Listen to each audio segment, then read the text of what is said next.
यह एक बिल्कुल सच्ची और भावनात्मक घटना है।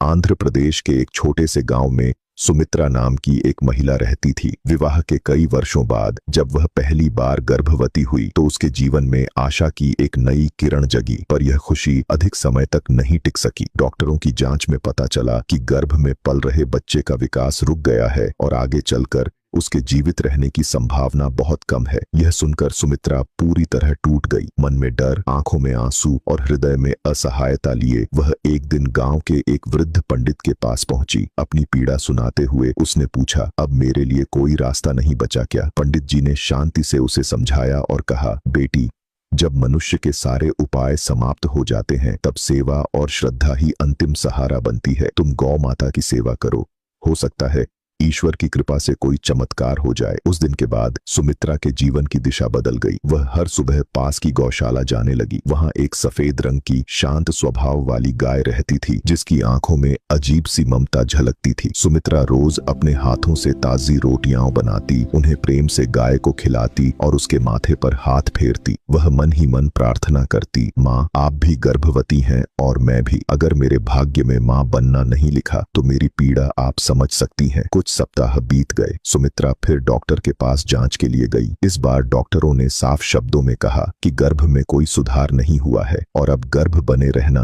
उसकी जान के लिए भी खतरा हो सकता है। यह सुनकर भी इस बार सुमित्रा नहीं टूटी। उसने स्वयं को संभाला और भी अधिक श्रद्धा, प्रेम और विश्वास के साथ गौ माता की सेवा में लग गई। फिर आया जन्माष्टमी का पावन दिन। उसी रात ईश्वर की अद्भुत कृपा से सुमित्रा ने एक स्वस्थ, सुंदर और मुस्कुराते हुए बच्चे को जन्म दिया। डॉक्टर हैरान थे। रिपोर्ट कुछ और कह रही थी, लेकिन परिणाम बिल्कुल अलग था। जब सुमित्रा बच्चे को लेकर घर लौटी तो उसे एक और समाचार मिला। जिस गाय की वह रोज सेवा करती थी उसने भी उसी रात एक बछड़े को जन्म दिया था, लेकिन दुर्भाग्यवश वह जीवित नहीं रह सका। गौशाला के लोगों ने भावुक स्वर में कहा, गौ माता ने सुमित्रा की सारी पीड़ा अपने ऊपर ले ली। दोस्तों, यही कारण है कि गाय माता को केवल एक पशु नहीं माना जाता। वे मातृत्व, करुणा और त्याग की जीवंत प्रतिमा है। जो मेरी सच्चे मन से सेवा करता है, मैं उसके सारे कष्ट अपने ऊपर ले लेती हूँ।